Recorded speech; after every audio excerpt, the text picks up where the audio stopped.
Well, hello there, everybody. Welcome into episode number 10 of Saturday Evening Quarantine. I'm David Jackson, joined by the Hall of Famer and Volvo hat wearer Steve Brown. Randy Jackson with his Soulsby's lid on the Master General Store sideline today. Apparently, mail still works somewhere. Hopefully I'll have on vacation this week. I hope I have a treasure waiting in the mailbox. Brownie, can you confirm or deny the Yes, I think it's confirmed. It's confirmed. You'll be excited, man. There'll be a plethora of headwear in there. Oh, yeah? Yeah. Plethora. Oh, man. I can give the gift to my friends that it took us so long to get. Almost one for every day of the week. Almost. Well, I'll jump right in and have the Monday's lid on. We may have to post a picture. How's everybody doing this week? Doing good. It's been a pretty good weather week up here around Asheville, so we've had a good week of work. Everybody's outside working like crazy contractors, and everybody started to loosen up last week about visitation. We'll see where that goes next week. Hey, is that I lost you on the sound there, David. Your audio's gone.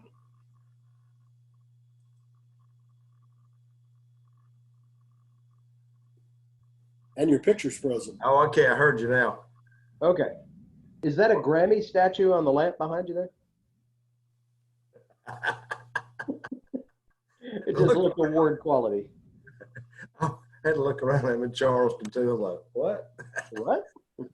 Man, everybody's somewhere. Yeah. It's a song, I think, Jimmy Buffett.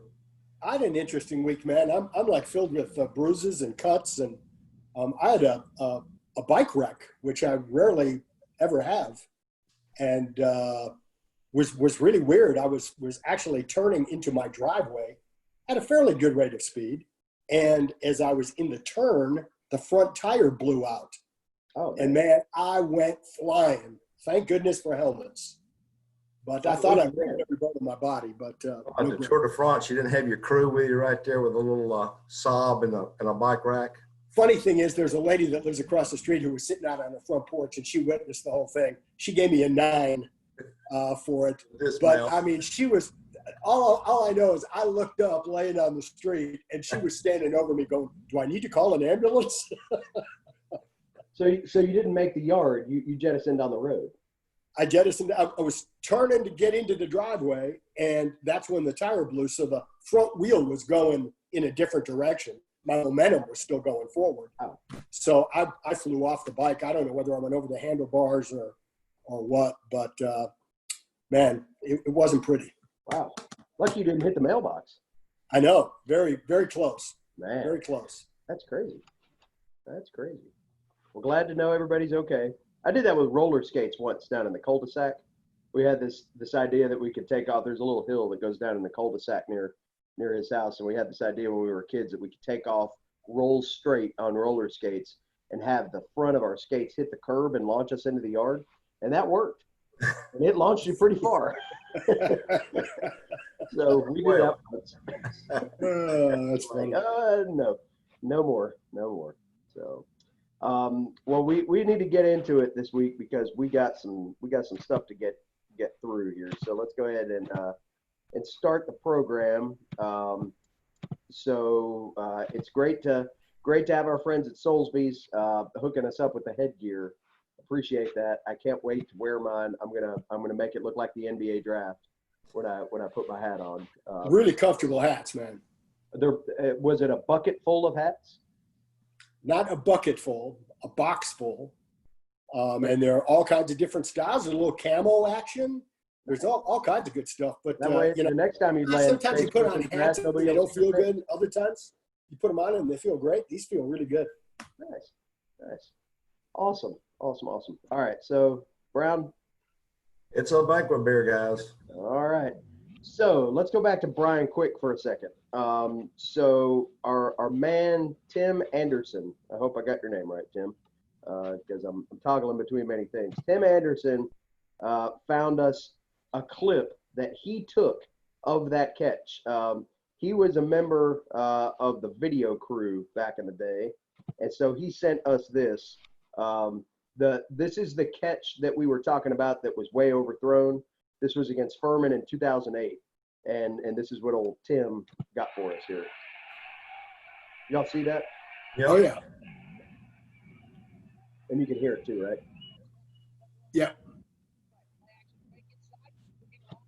He's got quick. This ball is way over. You kidding me? He climbs the ladder inside the 20. That ball looked like it was so overthrown, but quick. Wow, his 6'4" frame holds it in for a first down. Old Jerry just stoic. Well, you gotta see how high my man gets here again. Let me pause this. What's crazy about that, they're trying to rotate over and double team him. They just went over both of them. I couldn't pause it quick enough. Funny. Let's see if I can drag it back. Look how high he is off the ground. Oh yeah. That's amazing. I don't think that's his max either. I think he's still going up in that particular frame. He almost had to stop and gather himself, and then almost like jump off 2 feet. Yeah. The funny thing about that is that's not a one-time deal. I mean, he did stuff like that, with some regularity. It's just fabulous to watch. Yeah, we gotta watch it one more time. Let's watch it. He's got swings to his right. Play action fake inside. Looking long down the field. He's got quick. This ball is way over. You kidding me? He climbs the ladder inside the 20. That ball looked like it was so I love the flex after that too. I don't know about you guys, but I've got goosebumps right now. It's awesome. And be quick, right there. So we thank our man Tim for sending us that. He was watching last week, and he said, "Hey, I think I've got this. This has got to be the catch." And he had the audio with it as well. We used to give the football video staff audio all the time, so he had the audio with it too. So pretty sweet. Oh, quick. He's open. He is open. That is right. All right, so we've got some archival stuff this week. We're going to throw this game ball out there first. It's Brown and what do you got there? Dupree and me. All right, tell us the story. A little story, and I'm sure all the Appalachian fans and will understand. We played the Citadel probably in mid-October. I think for some reason I think it's October 12th, 15th range anyway. And Citadel basically runs up and down the field. We had guys in position, it seemed at times, missed a bunch of tackles. And then I remember Dupree, I think it's Ben Dupree. Does that sound right, guys? Yep. And of course they run that triple option. And I believe at the time, David and Randy, it was Kevin Higgins. Yeah. Higgins would have been the coach then. Yeah. Should have been. And he came in and kind of went back to that triple option. And Dupree, I mean, he had a heck of a game. We couldn't stop him. And I forget the final score. It was like 51-34, real high scoring game. And it was just one of those games. We couldn't stop them. They couldn't stop us, but we turned the ball over some. And it was rather deflating defeat. And on the way home, I got thinking about a couple of defeats that we had when I was playing our coaching. And I ended up calling Coach Moore's house that night and telling him I knew where he was coming from and kind of told him a couple of things that when I was playing. And I brought up the 72-14 Chattanooga whipping we took. And I said, as a coach, you kind of do all you can do. And I was going to let you know I was thinking about you. Been there, done that. And that was on Saturday night. And the next day, Coach Moore's wife called me and said, I can't tell you how much that meant to us. And I said, well, I've been there before. I just want to share that with you. And about 3 days later, I get a FedEx box at the house. I didn't order anything off Amazon or anything back then, and I was like, what is this? And I opened it up, and I got a game off Coach Moore. And that's after they, clinched the Southern Conference Championship. And he's got an inscription on the back. Should have took a picture on the back of that. And, he always tells the kids he liked to play one play with them. And it's pretty special. I got that in the mail 2 or 3 days later. That's awesome. That's awesome. Yeah, Coach was, and that's interesting too. That 2012 season, obviously his last, and that November date that's on there is from when App beat Georgia Southern. They were #1 in the country at that time, and went on to beat Furman the following week, and wrapped up that championship. That was one that kind of was going to be elusive because like Brownie mentioned, we'd already gotten housed by the Citadel earlier that year, and didn't think that we were a 2-loss team. I forget who the other loss was to. It might have been Wofford. That year, but we were a 2-loss team, and we thought there's no way that the SoCon champ's going to have 2 losses. So there it was. So we had the opportunity there. Just had to win that game in the last week of the regular season to force, I think, what was a 3-way tie, and we ended up getting that and going on into the playoffs. And I remember they carried Coach Moore off the field after the Furman game, which was special, especially in hindsight what happened in the next few weeks. But that's cool. Yeah, I know whether it's giving coach directions to golf courses around lakes or what have you, you've had the bat phone going to him for quite some time. Yeah, that's a good story in itself. We'll get into that one later, I guess. Okay. Yeah, the thing that's most impressive to me is the little thing you slid by there about, I called Coach Moore at home. I was thinking, I wonder what would have happened if I'd have called Coach Moore at home. He just said, "Who's this?" Well, I got the voicemail, man. I got the answer machine. Yeah. We were talking about, I don't know, probably a year or two later, we were playing golf at a fundraiser, and I told him how special that ball was and the inscription that he put on there. He said, "Hey, I'm just talking about one play now, just one play. That's all I got. I got one play. That's all I got." I said, "Coach, that's about all I got too." Hey, you made the list? Oh, I got to check with our person that's sending those out. You shouldn't have got them. No, I always told Coach, or I always told people that ask, and there's still people that ask. They're like, "Hey, do you have Coach Moore's phone number? Want to try to get him to an event? Want to try to get him to something?" And I always give Margaret's phone number too. No doubt. Here's Coach's number. He's not going to answer this call. Here's Margaret's number. She will answer the call, and she will make sure that Coach is where he's supposed to be. Yeah, no doubt. Yeah, she is the day runner for that guy for sure. Yeah, All right. What's your next story? Got Your all right. You got Logan, and I guess it's Henry Logan that you're talking about. Henry Logan played at Western Carolina, and if I remember correctly, guys, who's from Asheville, and that's Bill Sposato, a good friend of mine that we got to be pretty good buddies. He's the housing director, resident director at Appalachian. Is he the one guarding? That's right, and he's got some pretty good hops. He's got some hops. He does, man. Like Logan's Good got extension there. on him, though. The funny thing about this, Bill said, "Do you ever heard of him?" I said, "Oh yeah." I said, "I've heard of him. I mean, he's a legend." And a couple guys were telling me, I forgot who told me, but they said Leonard Hamilton.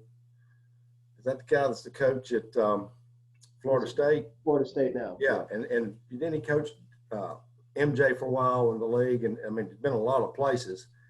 And they said that Coach Hamilton said there's 3 guys that you can't stop. He says Jordan, and I believe he said Jabbar, or maybe Chamberlain, and then the third one was Henry Logan. He said, and he's at a banquet somewhere, and a lot of guys looking around. They said, "A bunch of guys don't know who Henry Logan is, but he played in the NBA, ABA back when that was. I mean, he was unbelievably talented." And Bill right here had to guard him some, and he said they felt like they did a pretty good job on him. And he said, I think it's Coach Light maybe coaching back then. And he said, pull Bill aside. You guys did a great job, Bill. You really were right there in his face and hounding him all day. Bill said they looked at the scorebook. He scored 50. And he said, we did a great job on him. He scored 50. But he was about 6'6'1", could leap out of the gym, and they said he was just unbelievable back in the day. So I thought that's pretty cool. How about that? Well, Sposato does have some ups there. I'll give him that. I like the. I think that's a belt buckle that's just over the shoulder of 33 there. I like that. I like that we're back in the Hoosiers era uniforms. He had some chops. He had to strap in. Yeah. Now Henry Logan was certainly somebody that had a lot of acclaim within the Southern Conference. When before Steph Curry was in the league, the players that you heard the most about when you went into the historical mode a little bit, you heard about Mr. Jennings, You heard about Frank Sylvie at Furman, who had the 100-point game, and then you had Henry Logan, and those were really kind of the three pillars of the league and any kind of success that there was. You had my man Jerry West also, but the only reason that Jerry West was on the list because his body was used for the NBA logo. It wasn't really about his. It really wasn't about his time in the league. It was like, oh, the guy that's on the NBA logo, he played in Southern Conference. Yeah. All right, cool. But yeah, those were the guys that anybody that came into the league, and especially at Western, they had some NBA talent there. They had Kevin Martin, and Kevin Martin there when he was in Color, he smashed a few of Henry Logan's records. I don't think he ever passed a single game scoring record though. I think that one may still be intact. I'm not 100% sure, but when you threw that name out there, I was like, interesting, because he's certainly somebody that in the SoCon circles now is still widely regarded as maybe one of the top 5 or 6 players that's ever played in the league, and that's since a few NBA guys have come through there in more recent times and get that added bonus of being a player in today's world that gets all the hype around it. So cool deal there. Way to go, Bill. Way to hold him to 50. Could have had 75, and App could have been a stop in the record book. Who knows? Yeah, can you imagine your grandkids? I shut him down. How many score, Pop? 50. That's right. And you know, Henry probably tells that story as the one that got away. Like, I should have had 80 against those guys, but that's Pisano. He was on me like stink on a turd, and he kept me in check. Only could drop 50 on him. So, well, that's awesome. So I had to stop the share for a second because we have a historical story that we have to go back and get. I told our man Mike Flynn that this story had come up and was going to be referenced at some point. And he was listening to the show last week about some of the LSU stuff from 2005, and he brings up a classic story from that same game. That game was filled with all kinds of stories because of the uniqueness. And again, this was the one that we were talking about last week where the team flew down day of and got to the game, played pretty competitively, and then took off and went back home. Well, there was a curfew in place at the airport in Baton Rouge, and you had to be out of there by midnight. Otherwise, the airport shut down, and no jets could leave. And this was back, in the time where towers weren't manned overnight. So the tower closed at 12. If you weren't off by 12, you weren't getting out. So we played that game at 7 o'clock local time. That meant that we were already told after the game, we got to go. We got to get the stuff on the bus and get our equipment where it needs to go, rental car back to the airport and all that stuff, and you got to take off. So we had to. So the game was close. We had a little bit longer post-game show than we normally did during those times, but we traditionally in those type of scenarios pack up the broadcast setup as we are still on the air. So Tim Sparks would start peeling away things that didn't matter at that time, all our wireless gear and all that stuff, and it would basically be just me, Brown, like 2 headsets and whatever the thing was that we were connected with, and that was all that was left at the end of these kind of things. So even still, we still got out of there pretty quick, given the fact that we went a little bit longer on the post-game show because of the nature of the game. So we pack up all of our stuff and we get it down to the truck, and we get in our rental car and realize we have to put some gas in it. So we get stopped a little bit at the gas station, filling up the gas, and we get back over to the FBO at the airport, and we notice that the plane's not right outside like it normally is. And so we turn in our rental car, we drop the keys, we walk into the little FBO, and we're like, they're like, can I help you? And like, well, we're supposed to be on the football charter. And they're like, oh, okay, well, we'll have to get you out there. And because we see no plane. And that's a little bit disconcerting when you pull up at the thing and the plane's not there, right? So, and there's no bus, like with the team waiting for the plane to show up. So they get us out on the tarmac and way off. And I mean, probably 4, 5, 6, maybe 100 yards away is this jet. And it's about 11:55. And they're like, boys, we got to hustle. So they throw Brown, Sparks, Flynn, and me in the back of a pickup truck, and we take off in the dark on all these little taxiways and runways and stuff. And I mean, we had to be going 70 miles an hour in this truck. There is an airplane tire sitting in the back of the pickup truck. And so there's like us and our bags and an airplane tire, and we're taking turns on taxiways, like zigzagging all over the place. And so my wife, Flynn's wife, and maybe one other spouse on the plane are sitting there looking at their watches, and they're telling them on the plane at 11:59, we got to be rolling. We're rolling. We're leaving.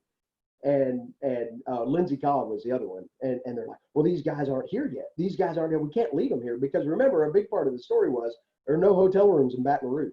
So I don't know what we would have done. So long story short, we pull up at the side of the plane at like 11:58. And the plane's got one of those back entry things on it. So they got the staircase down the back. We are walking up the staircase as the plane starts rolling. I mean, they're like lifting the stairs up, and we are moving. And Charlie Cobb sitting in the front of the plane, he's just got this big grin on his face. And he told his wife, he's like, look, we're not leaving. They'll be here. They'll be here. They'll be here. And we got there with about 30 seconds to spare. Wow. All with riding around. I think there were some tools back there too in the back of the truck. And I just remember us driving down toward this plane with the thought in our mind of, we're going to go through all of this and they're going to leave. There's no way that we're going to make it in time. So anyway, that was one of the many, the charter experiences coming back were always memorable. The whole Did you time we're tip going, the FBO driver? We didn't, no, we didn't tip him because we were out of the truck so fast. I don't even know if the truck was stopped when we all jumped out. and the whole time we're driving, I'm thinking like Randy just had a blowout on the bike. I'm thinking this guy has a blowout. We're spilling out of here. Yeah, yeah. Well, and let's say it like this: the truck was not new, No. and it wasn't recently old either. It was was it had some vintage. rust. It's vintage.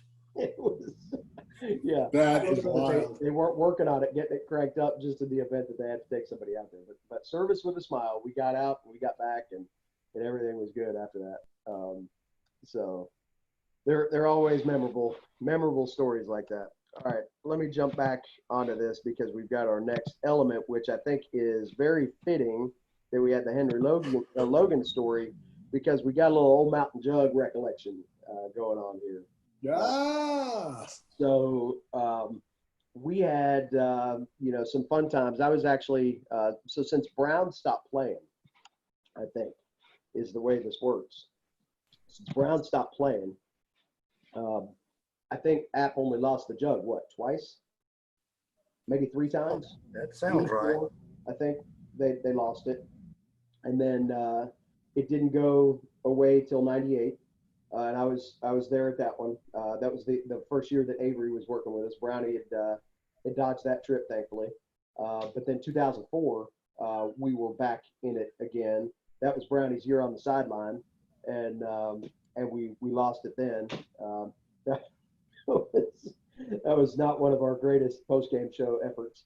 I don't know how we all didn't get fired after losing that game that way. Duct tape on. I had duct tape on. Yes.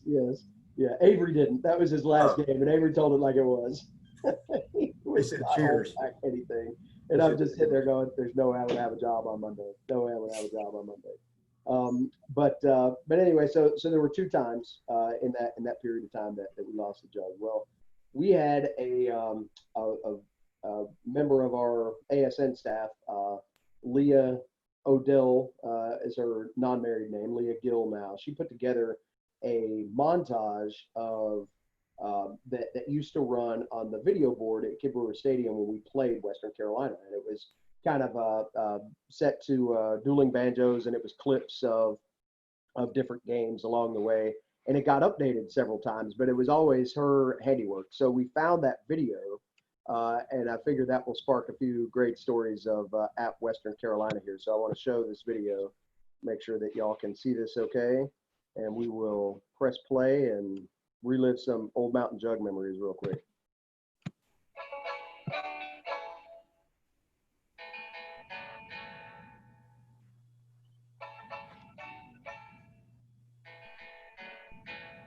KT Stovall.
Awesome. There you go. There you That's go. it. It might be Leah's finest work right there. You know, I'm gonna go out on a limb here, you guys. I'll probably get in trouble for saying this, but do you all miss the SoCon? I mean, I really thought that some of the stuff we did in the SoCon was really a lot of fun. Not to take anything away from the Sun Belt, but it was just different. It was so much more regionalized, and some of the greatest memories that I have in working, I think, were in some of those SoCon games. They were awesome. I think you had so many, you know, as you mentioned, so many close rivalries, and so they were so easy to get to. Yeah. Yeah. And then you had a lot of history. And then every time I think of Western, I think they had great slot guys. They always had good speed guys on the corners. They always had pretty good quarterback play. And then you take a look at Furman. Citadel always played you tough. And then Chattanooga, they were kind of great when I was playing, and they went through a long run of being not so good. Then they made a little bit of a comeback. And then, of course, Georgia Southern, when they started, then they got in the Southern Conference, that strengthened the conference a bunch. And then who else is in there? You had VMI way back in the day. Yeah, Marshall, yeah. back in the day as well. I think the thing about the SoCon and that we're not mature enough in our Sun Belt membership yet to fully understand rivalries. I mean, the biggest rivalries that we've got in the Sun Belt outside of Arkansas State, because they beat us, and that's how rivalries get started. But then also you look at the Georgia Southern and Coastal, who we've got a past experience with, but the rest of them, who cares? You know, who cares when you play Texas State? Nobody understands that yet. And we thought coming into the Sun Belt, you would have to have a few years. You'd have to have somebody either beat you, piss you off, or take a cheap shot, something to start a spark. And Arkansas State lambasted us on our home field, I think back in, was that 15 maybe, that second Thursday night game that we had, that helped. You know, we had relative success against the big three in the Sun Belt that first year. So I think, you know, the thing that the Sun Belt just doesn't have yet is the rivalries. And they may never have that. You know, we may never have that kind of close association, but you know, App Western went back years, you know, App Citadel went back years, and Furman, Georgia Southern, Wofford, those games were always must attends because of the championship implications. And when we moved into the Sun Belt, we actually had a part of my job there for a while was to try to educate people on what it meant to play Troy, what it meant to play Arkansas State, and that was tough because nobody cared. I mean, it just, you know, you couldn't make it up until you had something to actually lean on from a rivalry perspective. Well, and Georgia State's kind of come along a little bit too with, you know, some of the staff changes there and Charlie going there. I mean, there's a little bit of a built-in kind of thing there. And but if they'd ever be competitive in that game, that might make it even better. But, Right, exactly. Sure. Well, yeah. So going back over that Western game though, or that Western tape, there were some incredible players that were featured in there. You know, you had Jimmy Watkins, Wesleyan Hunter as a guy that never gets talked about nearly enough. One of the best linebackers that App's ever had. You know, certainly the 79-point game against Western in I believe it was 07, with Julian Roush missed a PAT. Who could have hung 80 on him at the Rock, and he received so much crap over that. But that was a fun one. One of those nights you never forget. There was I believe Titus Howard had a big interception against them that may have been in that clip in 05 in that game that we talked about a little bit last week. The one game, since I know Flynn watches these things, I want to talk about, and I don't know if Brownie remembers this one or not. There was a game that DeAndre Presley, and if I get this timing right, this would have been 7, 8, 9, 10. This would have been 2011. So either and if it's 2011, this may have been Jamal got hurt. We had an injured quarterback in the game, and Logan Halleck had to go in at quarterback. And Logan was he was kind of the all-time third-string QB, right? He didn't really sneak up into the too deep too much. He was the holder on special teams. Logan was a consummate role player, embraced it, enjoyed it, and he did whatever he had to do.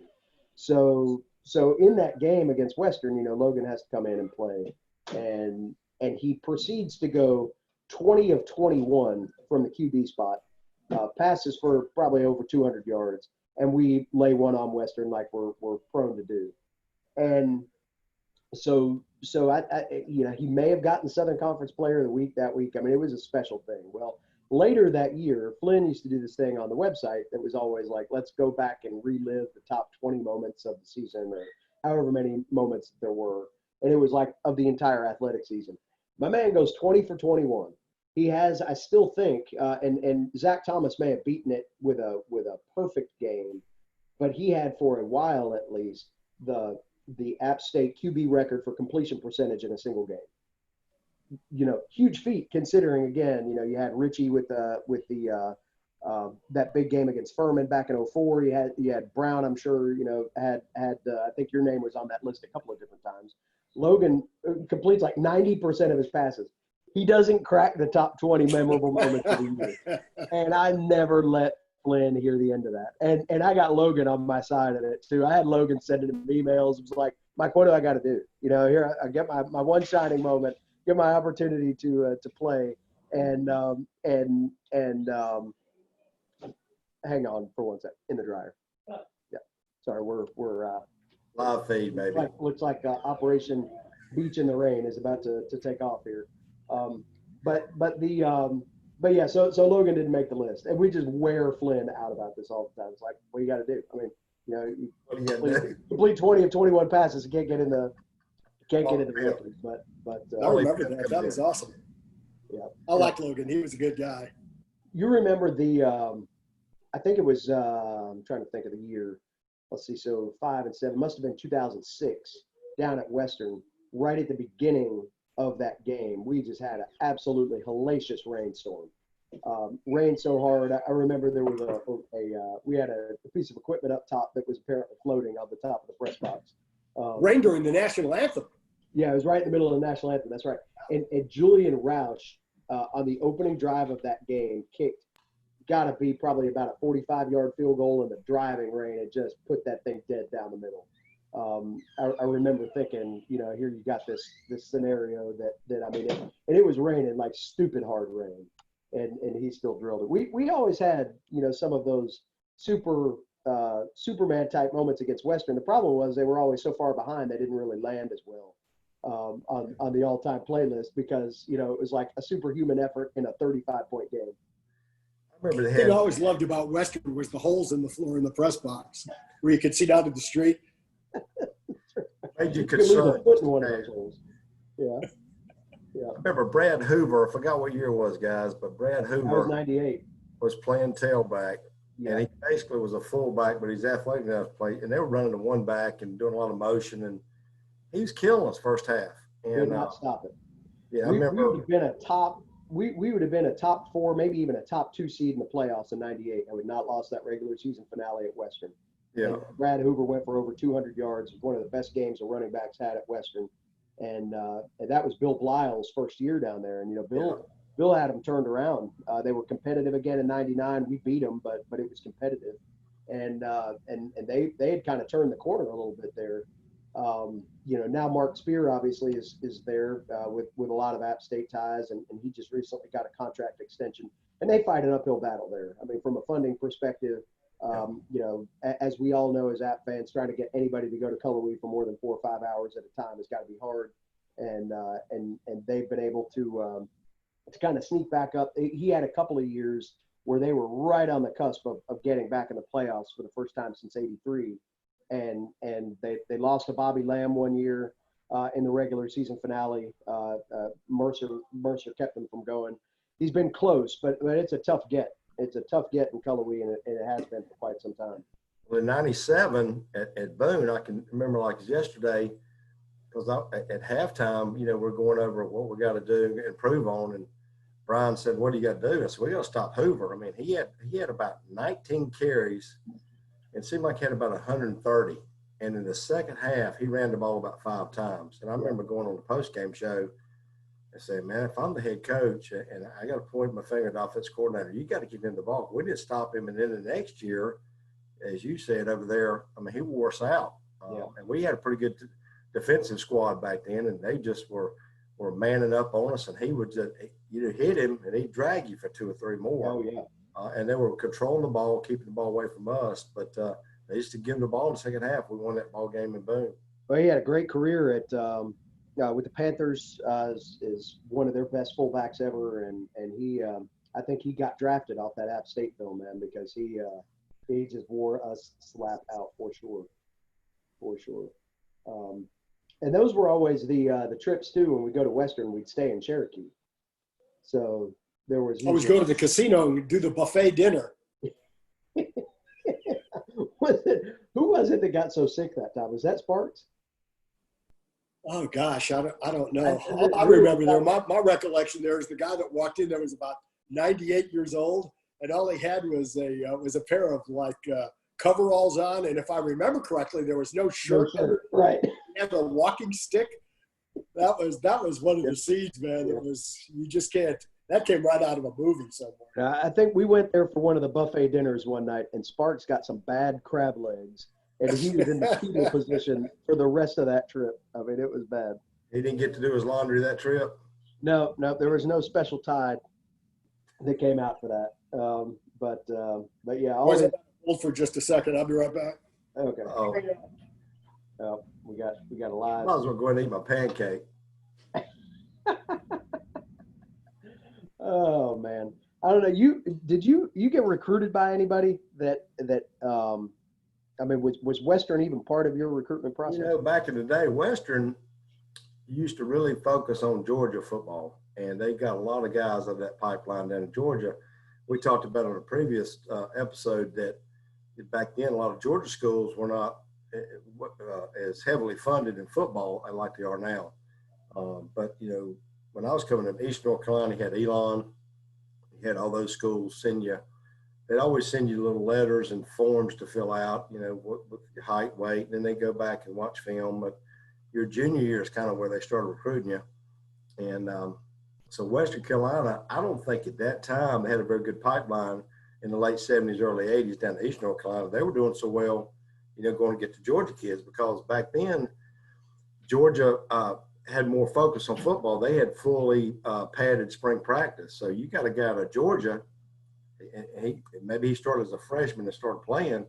You may have a guy with 30, 40 spring practices with pads under his belt. So their kids were much more developed coming out of high school than the North Carolina and South Carolina. South Carolina started going to that too, but North Carolina was always more of a basketball state as far as practice goes. And they had proximity to their advantage too, because they were, just a stone's throw away from Atlanta, really. Exactly. And have been able to get North Georgia. They've always got that Toccoa area, you look at their roster, and they've always got kids from North Georgia, North Atlanta suburbs. Yeah. And Spear's been able to keep that going for the most part down there. They've tried to be a little bit better with in-state kids, and it seems like here in the last few years, they have been 1-2 players away from having a really dominant team. They had a great quarterback the last 4 or 5 years, and Trey Mitchell, and he was void that one more skill player that could really make that offense work. They'd have a good running back and one good receiver, maybe a good tight end, but they'd need that last person. That's where App was always so blessed back in the day. When you had Armani, he had so many weapons to choose from, and Western just was missing that one piece. I saw him play in let's see, this would have been 2000. What's it, 20 now? So 2018 season when ETSU won the conference championship. Western played. I think they played a 3 overtime game against them. That was one of ETSU's wins that year. But Western had a squad now. I don't think they won maybe 3 or 4 games that year. They lost every game right at the end. But they had as good a squad as anybody in the league that year. And hopefully Mark can get the corner turn. Bryce Satterfield, Scott's son, just signed out of Watauga to go down there. Bryce had a horrific knee injury in the second week of the season this year. Otherwise, he I think would have been a little bit more highly recruited. But Bryce is going to go down and play for Spear at Western. And Zeb Spear, who was a backup QB at App, he got in a couple times in 14 and 15. He is on staff with Scott at Louisville. He's one of the offensive quality control guys. So those two families are incredibly close and will always be because of time spent at App State. But Spear still has a lot of love for the black and gold in there, even though he has to wear that purple now. And I know he enjoys not having to play against it because he can root for us more.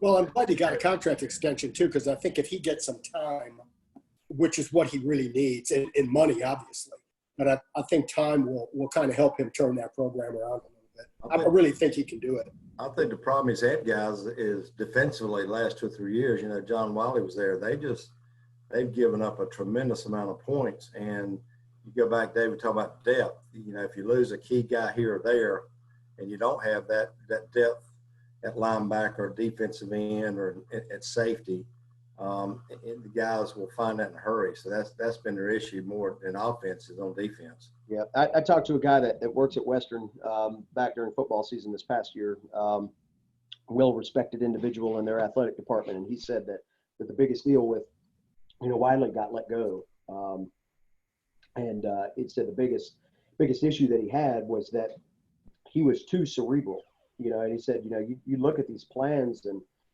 look at the way that Wiley would diagram a defense, one of the best defensive coordinators App certainly ever had. And he needed the players to make it work, though. And he just didn't have the horses at Western Carolina to make that work. And John was never one to dumb down the defense. You were going to run it his way. And if you ran it his way, it was going to be very successful. But he just could never get the talent to match up with what he was trying to do from an offensive standpoint. And that ultimately cost him a little bit. So. Fun times, man.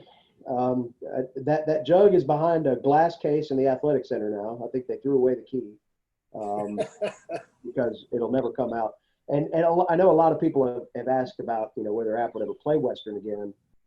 I think that the difficulty in that is the money because Western typically plays one in most years 2 guarantee games, and they're always high dollar guarantee games. They're up in the high 350, 400,000 range. And even more than that, they've gone down to play Alabama. They've gone down to play. It seems like every SEC team that's playing for a national championship, they've got Western on their schedule that last week. And I don't think that App will ever be in a position, at least not now, and certainly not with the COVID stuff going on, that they're going to pay Western enough money to get one of those other games off the schedule.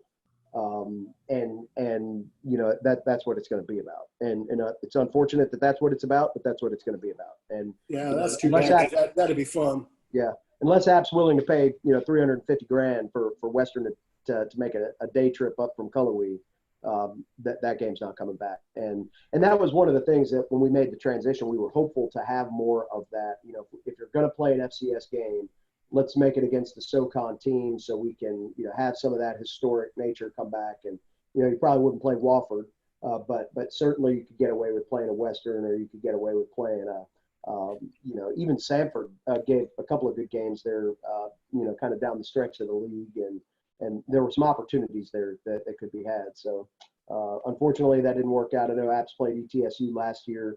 They've got them on the schedule again in the future, so it's worked out a little bit. But even at that game was scheduled before ETSU, you know, played their first snap. So coaches are paranoid. They don't want to play the good ones. And then last year, you know, ETSU was coming off a conference championship. I remember Doug Dillon being real nervous about that game. I was like, Doug, they graduated a lot, man. I think you'll be all right. And they ended up being that way. So anyway, fun times, man. Fun times. So what we got in store for next week, man? Do we have a preview? You got any other things? Got a little welcome to the ACC, so you can marinate for next week. Welcome to it. Okay. All right. You know, it'd be kind of fun to do. And when you were talking about Julian Roush, somewhere along the line, we need to put together a little segment of where are they now. You know, I wonder if Julian owns any states yet. You know, he was a pretty big business guy there. That'd be kind of fun to find out where a couple of these guys are now and what they're doing, and just kind of catch up with them. I remember seeing Julian the night before his Hall of Fame induction speech. He was staying over at the courtyard, and I popped in there and went to see him, and he was so nervous about that because he wanted to make sure that he framed his career the right way, and that's a guy that should never have to pay for a meal in Boone for sure. And he was very entrepreneurial. You know, Armani's got you know, still some football aspirations out there. TJ Corman, I think, is a successful high school coach, as is Brandon Turner. A number of those guys have gone into coaching, actually. Richie Williams has gone into coaching some. You know, I think if we ever need a wingman on this show, I think if we got Richie on here, that could break the bank. We might have to work on that before we're done here. See if we can get number 7 to come and join us for a minute. He said, "Man, it's cold outside." He had to be the most charismatic player, I think, that App may have ever had. I mean, just walks in a room and lights it up immediately. Take a look at what he did, and we'll talk about it maybe in a later episode. But I mean, he was a big part after that 04 loss to Western. I mean, yes. Coming back in 05 and getting that crew to play together in the off season and just being around him, you knew that he's a leader in the clubhouse, you know. Oh, yeah. Well, he was a leader his freshman year. I mean, you know, that when he got up to Marshall, Burchett was hurt. We started the 2002 season up there, and Richie had to weigh about 125 pounds, and he was going against Byron Leftwich up at Marshall. I remember Devon Folks had a punt return for a touchdown in that game that made it close. Marshall was ranked, if I'm not mistaken, or pretty close to it. And Richie, you know, should have been absolutely overwhelmed by that moment and wasn't. I mean, he just wasn't. You know, with a redshirt year under his belt, he came up there and had, you know, he had his moments, certainly, you know, deer in the headlights type stuff, but he played well in that game. And then, you know, we went out to Hawaii in 03, and he took the reins of the spread in 04, and certainly 05 was something. But he was always the one. I mean, from the time he stepped on campus to the time that he stepped off, he was the one they rallied around, whether he was playing or not. You know, the number 2 behind Burchett or not, whatever it was, Richie was the guy that they kind of set the tone for those teams, and that was always really cool to see. So. What you snacking on there, Brownie? Did you take one of those pies you got out of the freezer and having a little piece of that? No, Miss Teresa snuck up a little chocolate chip pancake for me. How about that? And I figured if you went to the door to get yours, I'll just deliver mine right here. Are you going to wash that down with an Activia, or are you going to be able to make that through okay? Charleston Organic Coffee, Dave. Oh man, it's big time. Oh man. Well, Jamie Lee Curtis is proud of you there, Brownie. I hope those are good for you. It'll be good for you. So, all right, boys. Well, I think we parked another one. We appreciate everybody's attendance yet again. And And by the way, you got a new best friend in Monk Rice. He's called me every day. He said, I got an email from "Oh my God, he's Yeah. killing me all week." yeah. Email address still holding up? It's a banquetbeer@gmail.com. Operators are standing by. We do have several folks that have dropped in messages about things that they either remember, side stories to the story. In Monk's case, just wanting a shout out for putting Brown in his place, or in Tim's case, sending us a clip. So if you got anything you want to send us, please do it, and we'll get you on there. We'll get you your shout out. And send us two. All you have to do is pay an extra fee. That's right. Well, or send us a hat because we'll do anything for gear. Is what we're talking about. So anyway, all right. Well, the beach beckons, so Enjoy the water, fellas. we will do it. We'll do it. Burn, That'll don't do it. burn. For Randy Jackson on the Soulsby sideline. We'll even change the sponsorship there for a minute. Hey, play with The that Hall of spirit. Famer Steve Brown still rocking the Volvo. I'm David Jackson. Go Cubs, go. Talk to you next week. Enjoy the Adios. See ya.